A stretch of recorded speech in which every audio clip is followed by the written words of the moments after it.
माँ बाप की मुकद्दस जमीन पर देकर फिर नौकरी पाकर जाता रहा है। तो जब ये सारी संस्थाओं का विलय एक जगह अगर करेंगे तो इस बात की क्या गारंटी है कि नहीं यह भर्ती त्वरित होगी, अति शीघ्र होगी। इस बात पर हमको संदेह है। सरकार चाहे जितना भी दावा ठोके, लेकिन उत्तर प्रदेश के नौजवान बेरोजगारों को इस बात का बहुत ज्यादा शक है कि एक साजिश के तहत इसकी भर्ती जो है ये संस्था का गठन किया गया। बीएड और टेट को भी अनिवार्य करने वाले हैं लोग। देखिए, एक अभी जो है इस पर कुछ भी कहना जल्दबाजी होगा, लेकिन एक ऐसी कवायद चल रही है, जैसे आपने उम्र की बात की, उम्र 40 साल अधिकतम लोक सेवा आयोग में है, माध्यमिक शिक्षा सेवा चयन बोर्ड में अधिकतम उम्र की कोई सीमा नहीं है, उच्चतर शिक्षा सेवा आयोग में अधिकतम उम्र की कोई सीमा नहीं है। तो दोनों आयोगों में जब अगर ये आयोग एक जगह एक उत्तर प्रदेश शिक्षा सेवा चयन आयोग के अधीन आएंगे तो कहीं न कहीं नियमावली की भी समस्या आएगी। नियमावली, क्योंकि उत्तर प्रदेश उच्चतर शिक्षा आयोग, माध्यमिक शिक्षा सेवा चयन बोर्ड और नियामक प्राधिकारी कार्यालय, तीनों के नियम अलग अलग है। तकनीकी शिक्षा का भी एक अलग नियम है। तो इनको एक जगह वही होगा कि भानुमति का कुनबा जोड़ने का एक प्रयास किया जा रहा है उत्तर प्रदेश की सरकार के द्वारा। और पिछला रिकॉर्ड भी आप लोगों को पता ही होगा, 5 वर्ष की सरकार रही है। प्रयास तो दावे बहुत सारे हैं, 5 लाख तक रोजगार मिला है और मुझे लगता है कि मैं भी रोजगार पा गया हूं। ये सारे मेरे भाई बैठे हुए सबको रोजगार मिल चुका है, लेकिन बैठे सड़क पे हैं दरी बिछाकर। तो यह एक जो है दूसरा पहलू भी है जो देखने की जरूरत है। बाकी अगर बीएड को और टेट को अनिवार्य करेंगे, बीएड के साथ टेट, खासतौर से माध्यमिक शिक्षा सेवा चयन बोर्ड यानी टीजीटी पीजीटी में अभी तक ऐसा हुआ नहीं है। यह अगर करेंगे तो कम से कम उनको 2 से 3 वर्ष पूर्व इसकी जानकारी देनी चाहिए, क्योंकि कोई भी प्रतियोगी छात्र जो है इसको लेकर बिल्कुल तैयार नहीं है। तो ये सारी चीजें उत्तर प्रदेश शिक्षा सेवा चयन आयोग के गठन को लेकर एक जो मन में संदेह है उसके मुख्यालय को लेकर भी है कि क्या प्रयागराज रहेगा या लखनऊ रहेगा, क्योंकि प्रयागराज हम गरीबों की जगह है, संगम की नगरी है। ये ऐसे संगम की नगरी है कि जहां गरीब अपनी मौजूदगी दर्ज करा सकते हैं, रह लेते हैं, हमको समाहित कर लेती है संगम की नगरी। हम उसके साथ एडजस्ट हो जाते हैं। हम 2000 का कमरा भी यहाँ मिल जाता है, 3000 का भी कमरा मिल जाता है। 2 गरीब भाई एक साथ रह के पार्टनरशिपी में अपनी जिंदगी काट लेते हैं। मकसद एक होता है, एक अदद नौकरी पाना। लेकिन अगर यह जो है आयोग अगर लखनऊ गया तो लखनऊ जाने में एक बहुत बड़ी समस्या ये आएगी कि जो पूर्वांचल का छात्र है उसके लिए लखनऊ एक अलग क्षेत्र हो जाएगा। जो यहाँ पे स्थापित कोचिंग सेंटर हैं, जो काफी सालों से शिक्षण कार्य कर रही हैं और एक अच्छी शिक्षा व्यवस्था दे रही हैं, काफी लोगों का सिलेक्शन उससे हो रहा है। लेकिन जो है ऐसे करने से उनके कार्य भी प्रभावित होंगे। ठेला चालक, रिक्शा चालक, आपके चाय बेचने वाले, सब्जी बेचने वाले, पूरी अर्थव्यवस्था प्रयागराज की खराब हो जाएगी। तो माननीय मुख्यमंत्री जी जहाँ संत आदमी है, ऐसा दावा करते हैं वो कि जो है बहुत अच्छे हैं, सन्यासी प्रवृत्ति के हैं, तो संगम नगरी हमारा है। इस संगम नगरी की तहजीब को, इस संगम नगरी का जो धार्मिक स्थिति है उसको ध्यान में रखते हुए यहाँ की अर्थव्यवस्था को चौपट करने की कोशिश न करें।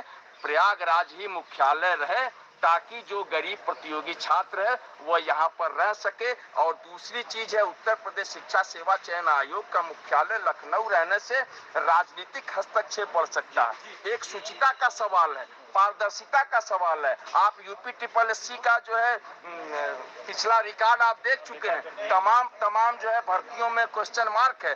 तो टीजीटी पीजीटी जैसी स्वच्छ भर्ती संस्था, जो कि एक बार मैं दावे से कह सकता हूं, मुझे यकीन है कि अब तक की भर्ती परीक्षाओं में कभी भी टीजीटी पीजीटी का पेपर आउट नहीं हुआ, या मैं यकीन से कह सकता हूं आज तक यकीन आउट नहीं हुआ। तो ऐसी परिस्थिति में अगर यह उत्तर प्रदेश शिक्षा सेवा चयन आयोग लखनऊ में अगर मुख्यालय बनाया गया तो पॉलिटिकल हस्तक्षेप सांसद, मंत्री या किसी बड़े अधिकारी के रिश्तेदारों के साथ जो है बैठ के लाभ का सौदा हो सकता है, उसमें हम जैसे गरीब बेरोजगार प्रतियोगी भाई जो 3,000 3,500 में अपना गुजर बसर करते हैं और अपने किताबों से इश्क करके, अपनी किताबों से मेहनत करके एक उम्मीद के साथ जीते हैं कि एक नौकरी हम अपनी मेहनत की बदौलत हासिल कर लेंगे, वह उम्मीद टूट जाएगी, उस गरीब बेरोजगार का दिल टूट जाएगा, क्योंकि वो इतना क्षमतावान नहीं होता किसी सांसद और किसी विधायक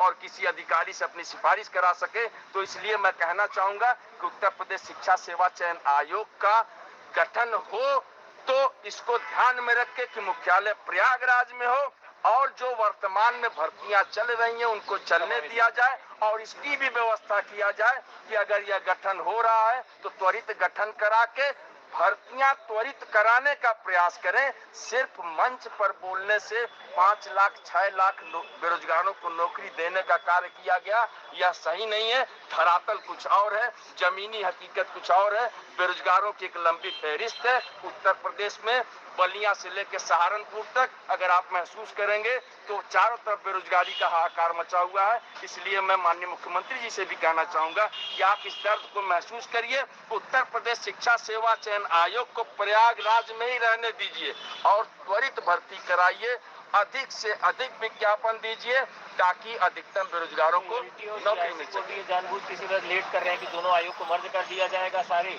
तो उसको भी विलंब से फॉर्म निकाले जाएंगे। ऐसा हो सकता है, लेकिन अभी तक की जो स्थिति है LTGIC में लगभग जो है 5418 पद आए हुए हैं और GIC प्रवक्ता के 4,000 पद, नहीं सॉरी 400 पद, जिसमें कि 240 पद जो है पुरुष वर्ग में है और 160 पद महिला वर्ग में है। इतने पदों का अध्याचन शिक्षा निदेशालय द्वारा भेजा गया है, काफी टाइम से भेजा गया है लोक सेवा आयोग को, लेकिन लोक सेवा आयोग ने पिछली भर्तियों को देखते हुए दूध का जला माठा फूके, ऐसा कहना है लोक सेवा आयोग का कि समकक्ष अर्हता के विवाद को लेकर अभी तक जो है यह विज्ञापन जारी नहीं हो सका है। यह विवाद कब तक चलेगा, क्योंकि लोक सेवा आयोग भी इसको लेकर हम लोग गए थे, ज्ञापन वगैरह दिया गया, उन्होंने कहा कि निदेशालय जो है इसको अमली जामा पहनाएगा। मैं इसके लिए उस समय की माध्यमिक शिक्षा निदेशक, वो लेडीज थी, क्या नाम था उनका, नहीं अंजना गोयल नहीं, जो वहां पे थी लखनऊ में, अरे नहीं, इससे पहले की माध्यमिक शिक्षा निदेशक जो थी उनको जाकर ज्ञापन दिया गया और उन्होंने हमको बताया कि समकक्ष अर्हता का विवाद सॉल्व हो चुका है और हमने जो है प्रस्ताव लोक सेवा आयोग तक भेज दिया। तो सारा मामला जो है घुमा फिरा के है, गुमराह करने की साजिश है उत्तर प्रदेश के नौजवान बेरोजगारों को। आयोग जाइए, आयोग कहता आप निदेशालय जाइए, निदेशालय वाले कहते हैं कि आयोग चला गया है, कभी निदेशालय वाले कहते हैं कि शासन स्तर पर मामला जो है रुका हुआ, शिक्षा अनुभाग 2 शंभू कुमार जी विशेष सचिव हैं। तो ऐसे करके नौकरी नहीं देने की एक साजिश है, तो इसके खिलाफ भी हम लोग आएंगे मैदान जंग।